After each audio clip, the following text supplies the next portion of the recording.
Are you just trying to live, laugh, or love? Or are you just trying to do all of the above?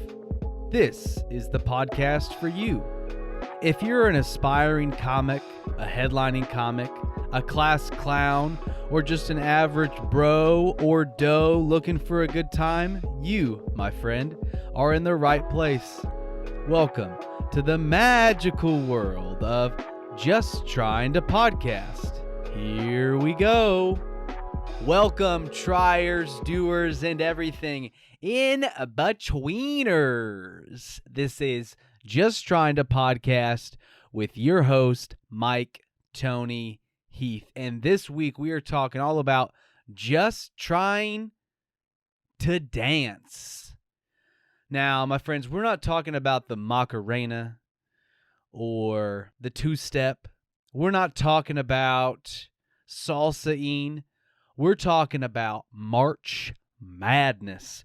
We're talking about the big dance. We're talking all about Mizzou going dancing, the number 7 seed in the South region, taking on Utah State. We're going to be talking about the history of the NCAA tournament. We're going to be talking about comedy, how to tell a story in stand-up comedy form. We're going to share a story of it being done well so we can learn from something. And we're going to talk about a song that I'm digging on here recently. A little Tony's Tuesday Tune coming at you. If you haven't heard of Tony's Tuesday Tune, follow the Instagram account at Tony's Tuesday Tune for a good time. Really. Some giggles, lots of cringes. All right, so it is March. We're in the middle of March, and madness is taking place in the basketball world. March Madness. We just wrapped up championship week. Mizzou was the number 4 seed in the SEC tournament. We lost to the champs, Alabama. Roll Tide. Unfortunately, we got rolled. So that's sad, but the big dance is still happening. We are still going dancing. What I love so much about March Madness is that it's like a whole month of just Christmas morning. You know, every game just feels like you're opening a new present, and you're not sure what you're going to get. Sometimes you're looking at a present and you're like, there's no way this can be good. And then all of a sudden you're like, this is the best present I could have ever asked for in my entire life. Every game has the potential for pure madness. The records don't matter anymore. We've all made it to the dance. And we're going to see who is going to win. Will there be a champion who's an underdog? Will the team we expected all to win, you know, a Kansas or an Alabama or even an Arizona or a Purdue, who are you picking in March Madness? I have a question for you. If you are a college basketball fan or you went to a university and let's say your school, your college got in, okay? Maybe they did, maybe they didn't. Maybe you aren't as lucky as I am to be a Mizzou fan this year. Maybe your school didn't win the conference tournament. You didn't get an at-large bid. You're stuck cheering on someone else. Well, let's just imagine that your team made it, and you are creating a bracket. You are searching for that ever-elusive, perfect bracket, and your team is in the big dance. We got some rain going on. We got some sirens. Welcome to Seattle, Washington, everybody. So your team is in the big dance. Are you choosing them to win? Let's say you're like a Mizzou. You're a number 7 seed. Or let's say it's even worse. You're like a Princeton fan. You're a number 15 seed. Are you picking your team to win it all? Because my question to you is, sure, it's not likely your team will win, but do you really want to be the fan who didn't choose their team to win and let's say your team goes to win it all, or they advance to the Elite Eight like I think Mizzou is going to do? How silly would we look if we didn't bet on our team? You know what I mean? So people will ask me, Mike, are you going to pick Mizzou to win it all? Of course I am. Do I really believe that they're going to win it all? Yes, 100% I believe that. I bleed black and gold, baby. Mizzou. Come on. I think this will be pretty fun just to look at a history of the NCAA tournament, March Madness. I want to hit you with some trivia, some March Madness trivia. Tony's Tournament Trivia, Triple T. Tony's Tuesday Tune and Tony's Tournament Trivia. Did you know the year that the first NCAA Division I men's basketball tournament was played? You have 5 seconds. 5, 4, 3, 2, 1. 1939 was the first year of the tournament. It had 8 teams. And do you know who won that tournament? Oregon, against none other than Ohio State. OH. Oh no, they lost the first one. It didn't grow to 16 teams until 1951. I can't do a lot of math, but I'm pretty sure that's like 22 years. And then it doubled again to 32 in 1975, so it's another 24 years, and expanded to its current version of 64 teams in 1985. So if you ask me, I mean, are we about to double again? We're about to go to 128. It feels like we're primed. The inaugural first 4, which I guess was the newest edition, that was in 2011. So, yeah, maybe we are, like 15 or so years away from adding something new, another element. But that's where the first 4 play to make their way officially into the official bracket. And it was actually in 1939 that the term March Madness was first used. It was in reference to basketball by an Illinois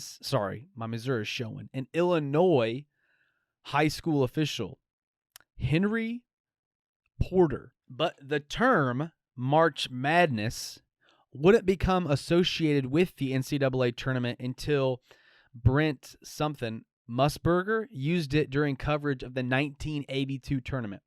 So here's what we got going on. What a coinky-dink this is.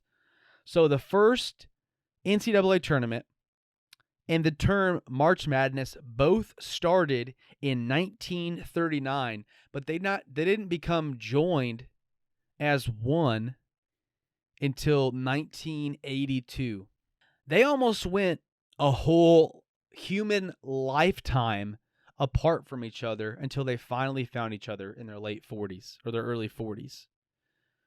That's pretty fun, because maybe you're a single person and you've been looking your whole life for that special someone, and you just haven't found your special someone yet. You're in your 40s and you're thinking, God, am I going to be single forever? Where is the one that I love, the one my soul cherishes? You've dated around, you've tried out a few ones here or there, but it's never quite worked out for you. And then whenever you hit the ripe old age of 42, 43, suddenly you find that special someone. That could be your story. You could have a March Madness NCAA tournament story. It could take you a while, but once you find each other, it's one shining moment, which is actually the anthem of March Madness, which was first aired 5 years later in 1987. Every team looks forward to getting onto the stage and having one shining moment played for them.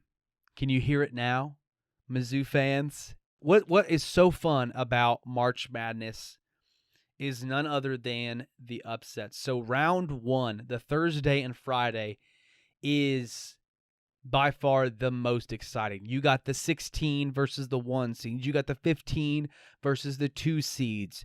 You got the Mizzous beating the Utah States. The lowly underdogs are up against the top dogs, the number 1 seeds. I remember if you didn't know this, there's only been one 16 seed to beat a number 1 seed in the NCAA tournament.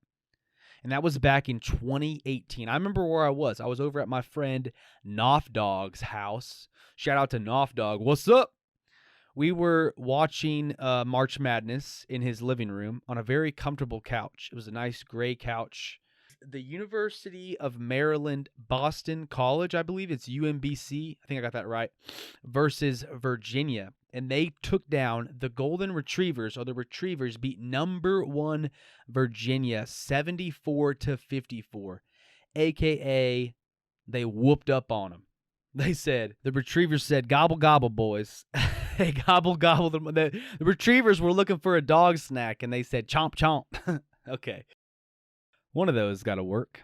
So in the now, what would it be, 80 NCAA tournaments that have taken place, or the 80-ish, Kentucky has the most NCAA tournament appearances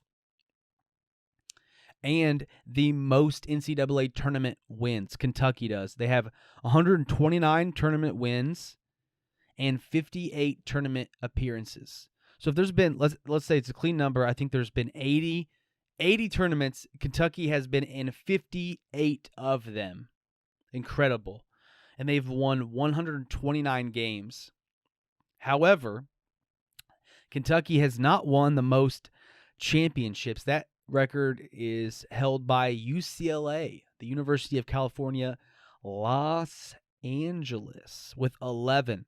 They had a stretch of 7 titles in a row between 1967 and 1973. Is that right? 7 in a row? That is incredible. I'm going to trust this because this is from NCAA.com. Can you imagine how dominant, like we talk about the New England Patriots with Tom Brady, we talk about the Chicago Bulls with Michael Jordan, but no one's talking about UCLA. Actually, people do in basketball. But whenever, like, what's like the first just like dominant kind of powerhouse dynasty team you're going to think of? I think, my generation at least, we think of the New England Patriots, Chicago Bulls, right? Now the up-and-coming Kansas City Chiefs with Patrick Mahomes. But that's incredible. That is such dominance.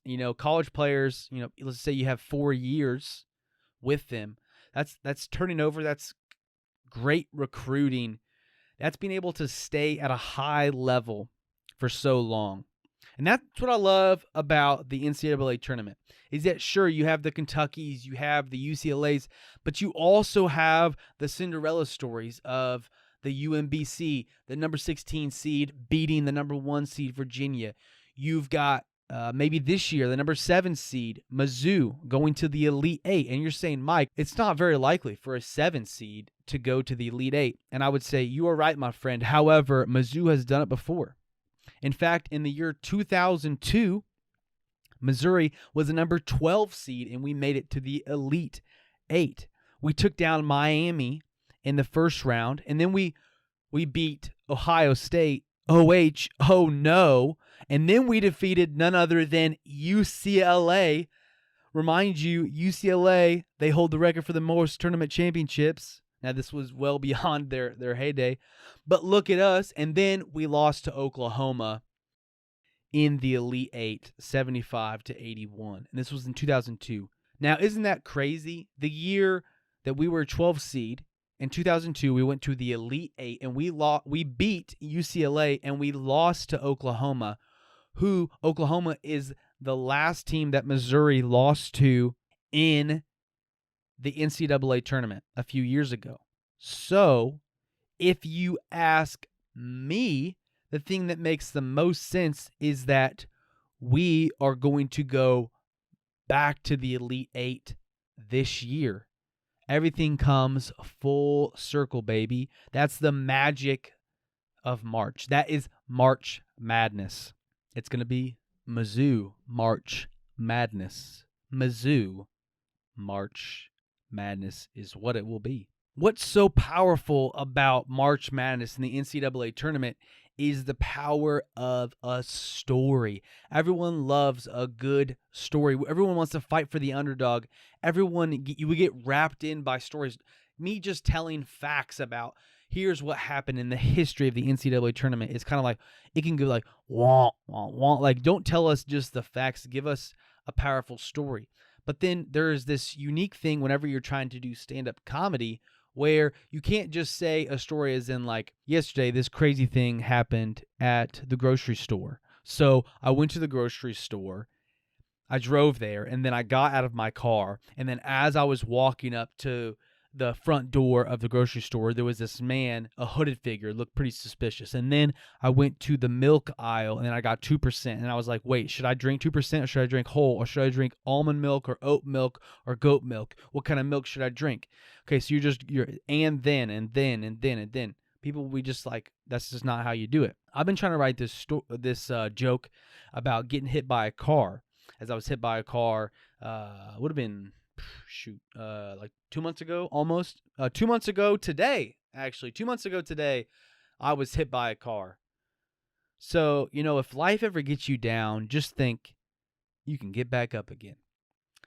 And, it's kind of a tragic story, to be hit by a car on a bicycle, right? That's not funny. There's some funny things about it. Like I was going to potentially lose a tooth, ended up saving it, which, for my comedy career is maybe a negative, but for my bank account is probably a positive. So, what's more important in the long run? But then the lady who hit me with her car, she got out, asked if I was okay, and then said she had to get to work and she left. So there's some elements there that can make for a good joke. And what I've been finding as I've been saying this story and try to punch it up, with some good jokes to make it an actual joke and not just a funny story or like a crazy story like what happened to me, is I'm trying to punch it up, as the professionals say. And I've been thinking a lot about this story and how to make it more punchy. And then this got me thinking about one of my favorite stories, because I think it's very well done.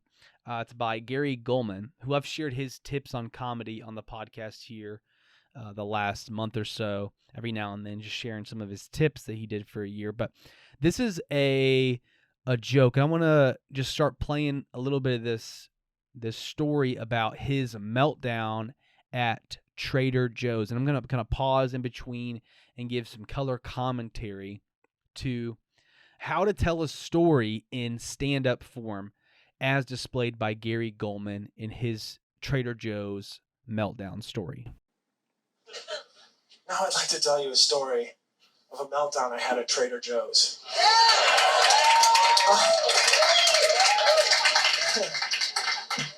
Yeah. First of all, let me preface this. Let me preface this by saying that I love Trader Joe's. I love them. They are so nice. Who doesn't love Trader Joe's? There's jobs. There's no hierarchy. It sounds communist. And maybe it is communist, but at least it's not Soviet wool coat communism. So that's good there. He's setting up, hey, I got this story about Trader Joe's, and he's drawing us in. Like there's this love. He's giving us some emotion. He loves Trader Joe's, and then everyone's doing everyone's job. He's like it's got to be communist, but it's not like a bad communist. It's like the ideal communist, right? That's what he's going in, just unpacking, setting the scene for us. Maybe you don't know what Trader Joe's is, and this even gives you some information. What's it like at Trader Joe's? Characterize the communism at Trader Joe's as Narnian. Narnian during the reign of Aslan the Lion. Obviously, it's not going to be the White Witch, God forbid. During the reign of Aslan the Lion. Aslan the Lion, let me add, the most obvious Christ figure in the history of literature. I called it in 5th grade, and I'm a Jew. But we got to the part in The Lion Witch Wardrobe where Aslan dies, and the kids were weeping. They were so distraught, and I remember I was so cool, I said, hold your tears. If this goes where I think it's going, he'll be back on Sunday. And sure enough, they're so nice at Trader Joe's. They always compliment me on one of the items I chose. It feels so good. Like, have you tried the olive oil popcorn? And I always make the same adorable quip. I always say, tried it. Huh, I can barely keep it in stock. In 5th grade, and I'm a Jew. That's great. So, he's going on to further describe what's it like in Trader Joe's. So we're really getting a picture of what's it like. He's continuing with his story, but he's working in some punchlines. It's like communist, but a Narnian communist. Beautiful. He's given us information about what's it like. He's given us information, but he's not just saying and then, right? He's making it funny, making it what I would call a joke and not just telling a story. He goes on. But we got to the part in Lion Witch Wardrobe where Aslan dies and the kids were weeping. They were so distraught. And I remember I was so cool. I said, hold your tears. If this goes where I think it's going, he'll be back on Sunday. And showed up. See, that was a good example right there of a few things. So in his punchline about a Narnian communism, he's doing some tags. He's adding on a little bit. He's building off of this little premise within a premise about the Narnian communism of Trader Joe's. And then he's going in to say a few jokes about the Chronicles of Narnia, which is a very common book, right? Also what I love about this is just a great example. The pro, right? He's not stepping on his laughs. He's letting the laughs roll out. Not in a hurry, not trying to get anywhere, just trying to be present in the moment with the crowd. It's a live recording. That's why I love this, is that you can hear everybody laugh, and he's letting the timing roll out, but he's also keeping his tempo.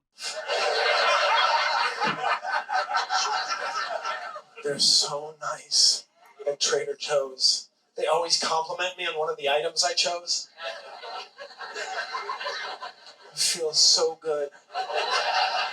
Like, have you tried the olive oil popcorn? And I always make the same adorable quip. I always say, tried it. Huh, I can barely keep it in stock. See, that's great. Another great way to punch up a story. He's doing some act outs. It's like, oh, what do you get there? Like, have you tried the olive oil? Tried it. Good, I can barely keep it in stock.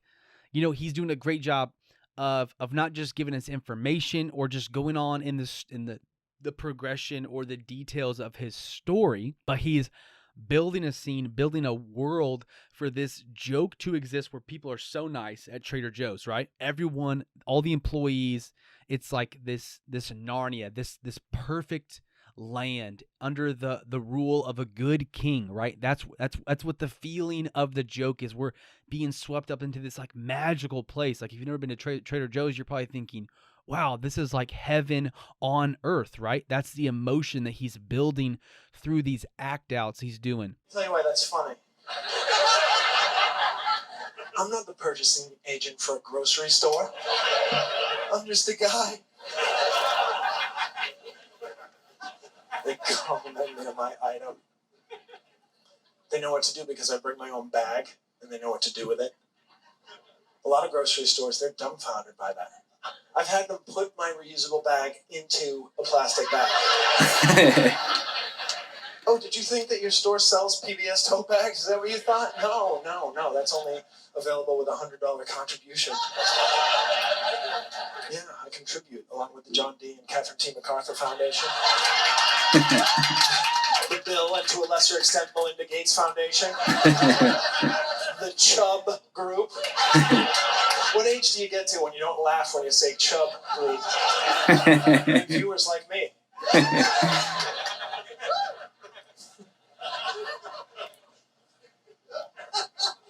I bring my own bag that tells you everything you need to know about me.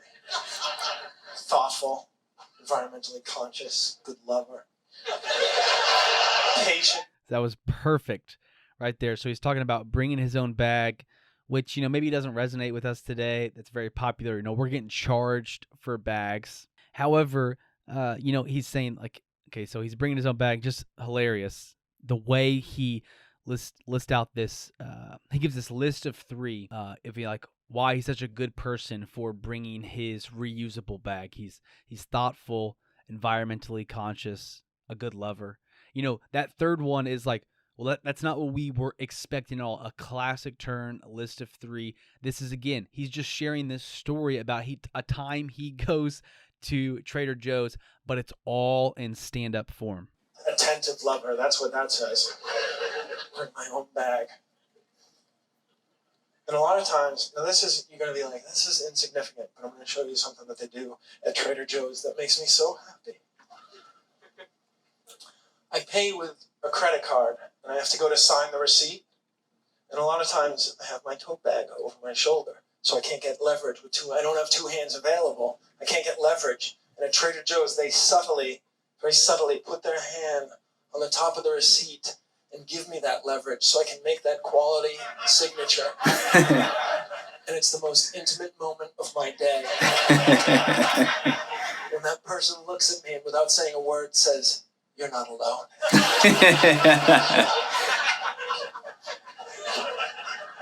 And I can feel my brain awash in serotonin and dopamine. I can't. All right, so for time's sake, I'm going to go to an abbreviated version for the rest of this joke. But you can find the more expanded version in his 2016 special on Spotify. But this is, I believe, from Comedy Central stand-up. It's an abbreviated version of the rest of the Trader Joe's Meltdown bit. Thank you. I want to tell you a story of my meltdown at Trader Joe's. Now, I love that place. I love Trader Joe's. They're so thoughtful there. They're nice. Everybody does everybody else's job from the top to the bottom. It's no doubt communist. Now, the people who shop at Trader... See, he just covered what he covered in his more expanded joke in 26 seconds, what he did previously in 5 minutes almost. So that just goes to the possibility of a story, just the premise of something, how much you can really dig deep, but also if you only have 5 minutes, like I say, he's doing a 5 minute. This is a 5 minute clip from YouTube, the Comedy Central stand-up, where you can give the same premise, the same idea. You can still punch it up. It's communist, no doubt. Still gets a big laugh. He waits for it, and then he goes into how the cheating customers. Those, at least in New York City, they're godless animals. They are pushy. That's what makes Trader Joe's so hard, right? In the checkout line, half full, and then continue to pick up items and bring it back so that there's like this empty field of carts, and I do the right thing. And I'm standing there, and last week a woman disappeared for so long that a gap developed between her cart and the rest of the line, and so I filled it and prepared myself for a showdown. Because I knew just by the time of day and the neighborhood what was going to come back. I just knew. It was during the day, so she was wealthy, entitled, aggressive, pushy. That's great. Another, I guess, a list of 3 or 4, right? Wealthy, entitled, aggressive. Not necessarily what you would expect. So not like a massive turn, but still something expected. Gets a good laugh. What kind of woman or what kind of customer, I should say, what kind of customer would you expect to have left their cart for so long to shop while other people are waiting in line? We could all relate to that. It feels true. That's what makes it so funny. I even predicted the first 2 words of her sentence when she returned. Because she came back armful of frozen foods. Meaning she went downstairs to frozen foods. A 10-minute round trip. The audacity. Nay, the temerity. She puts him into the carriage. Who even knows what temerity means? The first 2 words. She says, "Yeah, no." Pause it right there. Great. he could have just given us the information. So she comes back and she's fuming. She says, yeah, no, but he pauses, slows it down, and he does a great act out. He even changes his body position. If you want to go on YouTube and see it, you can he put his hand on his hip. Yeah, no, gives it some real attitude. So you can picture this woman doing it. Hilarious. Pausing for the laugh. And so I said, no, yeah. Great timing. Flipped it. See, the flipped it. That was great. So he's doing this act out. It's loud, and then for the flipped it line, he gets quiet. So it draws us in, and that itself makes it funny. He does a hand motion of turning. He turns the phrase just like he turned the phrase on her, and he lowers his voice, which again makes it funny. And me until you went shopping. You can't go downstairs for frozen foods, come back with an armful, and take your spot in line. The best I can offer you at this point is back cutsies, and that's incredibly generous. But she was not going quietly. She pushed me in the basket and went ahead, and I'm standing. I'm like, is somebody gonna do something about this? And then I realized I was old enough and big enough to do something on my own. So I took a stand, which consisted of raising my fist, 68 Mexican Olympic style, completely inappropriate. See, that's great. He gives this great example, this visual, this act out of what he's about to say, and he says, I raise my fist, 68 Mexican Olympic style. And some people could be offended by that. So he even diffuses the situation by calls it. He's saying, that was offensive. I know. I love it. Slogan was, this isn't fair! Thinking it would start a groundswell of support and the people would rally behind me and chant USA. Silence. Silence. Except for a guy behind me who said, up, here we go. See, great. Beautiful. Beautiful, masterful work here. So then he adds in another act out of the guy who you can picture who's like just not having it. He's in line. He's not saying anything. He's annoyed by it. He's like, oh, here we go. And he does another posture for this character. Oh, here we go. He does a different posture, a different voice. Great act out. And then there was this eerie glow as the people raised their phones and switched from pic to vid. And I would have backed down, except the woman who cut me, after I said, this is fair, she turns around and she says, you'll get over it. This is another great act out. So what he does is, I thought that the situation was going to be over, and he says that she says, you'll get over it, right? That's what the facts of the story were, right? But he turns his back to the audience, so it's like, wait, what's he doing? And then he turns his head around as if she was with her car and looking back to him to say, you'll get over it. And he lowers his voice and lowers the volume, again, just making it funny. Just by doing the act out, changing the volume, draws us in. Thereby ensuring that I would never get over it. I know myself, I'll never get over it. So I picked up my basket and I jab faked left. She bit, so I crossed over to get the baseline on her, and she was spry. Basketball gym. Rammed me in the basket, crushing my lentil chips, rendering them useless, because they're for dipping, not for topping. Now, at this point, I'm out of my mind. Which, that is just gold. I crushed my lentil chips. If I'm honest, I don't even know what a lentil chip is, but that is by far the funniest food that she could have crushed by ramming his basket. And just something about him choosing to say, run into me, but instead of me, he says, run into my basket. For some reason, that the buh is just funnier. I mean, I don't know if there's any science to support that. I feel like I've read that somewhere. Maybe it's even a Gary Gulman tip. Like the buh sound is just funnier, or it's just a funnier idea that she would run into his basket than just him. with rage, and I scream, "That's assault! That is assault! Ring the bell! I've been struck!" Okay. So he yells out whenever she struck his basket. That's assault. That's assault. Ring the bell. I've been struck. Now, the first time I heard this, I had to verify this with my wife, Megan, who is also a lover of all things TJ, that there is a bell there. She doesn't know what the bell is used for. But even as someone not knowing about the Trader Joe's bell, what is the bell for? You guys tell me. Him saying, "Ring the bell, I've been struck." Like, I didn't even realize that there were bells in Trader Joe's, but I thought that was hilarious. But it makes it even more funny if you do know of the bell. Like, that is a perfect detail, a punchline. "Ring the bell, I've been struck." Like, how would you get to that, except for this story? It's hilarious. And that is when she realized she had been out crazied. And she started her retreat.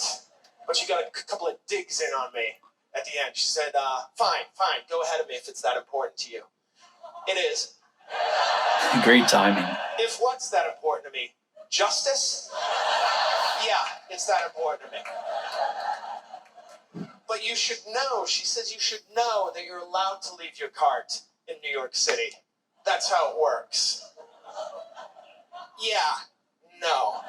A great callback to end the joke. Yeah, no, that isn't how it works in New York City. And he lets it roll out with the laughs to end it. That perfect callback, a way to a little cherry on top. So what we've seen there was not just great timing, right? That he just naturally has good timing, but he allowed the laughs. He didn't step on the laughs throughout his story, but he also punched up his story. He had some mixes. He raised his fist like the 68 Mexican Olympics or whatever the year was. I'm forgetting now. So he had a mix there. He had a list of 3. He had multiple act outs. So many act outs, I lost count within that 5-minute joke right there. And then he would raise or lower his voice for the punchline. Ring the bell, I've been struck. Like, he raises his voice, or whenever he raises his fist, "This isn't fair," or "You'll get over it." He lowers his voice. All these different inflections on his voice, changing his volume level. Masterful work right there, using the callback to end. That is how you can take a story. Now, obviously, who knows? I don't know how long it took him to write this joke, but you're going to tell a story, at a dinner party, and you're not going to be able to do that the first time. But if you're an aspiring comic or you're just a storyteller, you do love telling stories. That is a way that even you can make your stories funnier. If you have a funny, like, that's a hilarious story off the cuff, like, without it being in stand-up form, as we say. It's time for that tune. It's Tony. It's Tuesday. It's Tony's Tuesday tune. All right, folks, we're landing the ship here, and I want to do a little bit. I just want to play just a couple seconds that I've really been vibing with. I believe this came up on my Discover Weekly, so shout out to Spotify for the Discover Weekly, because I found a new song that I'm really vibing with. It's by the artist Under the Rug from their new album Homesick for Another World, and the song is called Lonesome and Mad. It looks like the featured artist is on this is Ariel Posen, if I'm pronouncing that right. But I'm just going to play just a few seconds from the beginning. I feel like I wanna go home, but I am home, and the cold and the cold sound, lonesome and mad, from the one that the flowers you planted have died. All right, go check out this song, Lonesome and Mad by Under the Rug. This is Tony's Tuesday tune. But I wanted you guys to know the song that you should already know. You should know about this song. It is good stuff. If you haven't heard it already, go on to Spotify, pull it up, pause my podcast, pull it up on your laptop, do whatever you got to do, pull over from the side of the road. No texting and driving, no searching and driving, no Googling and driving, folks. Stay safe. Lonesome and Mad by Under the Rug. Thank you, guys. I appreciate your support, your love, and I'm so excited for March Madness. Let's start a bracket. I'm gonna share a bracket you guys can get in on. Let's have a little bracket challenge for Just Trying to Dance. The Just Trying to Dance bracket challenge. This is going to be exciting. Of course, I'm picking Mizzou to go all the way. Who are you picking? If you want to support the podcast, leave us a review, give us a follow, like, and subscribe on the YouTube. If you're on Spotify, follow this so you get notified when a new episode of the Poddy drops. Thank you so much. If you are in Seattle, I have a show coming up on March 23rd. That's a Thursday night in the Finney Ridge neighborhood. It's at the Shanghai Room. It's North Star Diner by day, Shanghai Room. A little comedy spot by night. It's going to be a hot show. It's called the Fresh and Stale Comedy Showcase. You can find tickets in the link in any of my Instagram bios. We're looking to sell out. It's going to be a hot show, a lot of new upcoming comics that are headlining Taylor Clark. I will also be at the Tacoma Comedy Club the day before. If you're down in Tacoma, I'll be at Tacoma Comedy Club at the open mic. That's a free show, I believe. I think it's maybe a suggested 2-item minimum there. So that'll be, a way to experience live comedy for super cheap. And then I've got a show in the works that might happen in Eastern Washington late April. Stay tuned for that, folks. Thank you so much for listening to Just Trying to Podcast. As always, stay funny and stay weird. Great shot.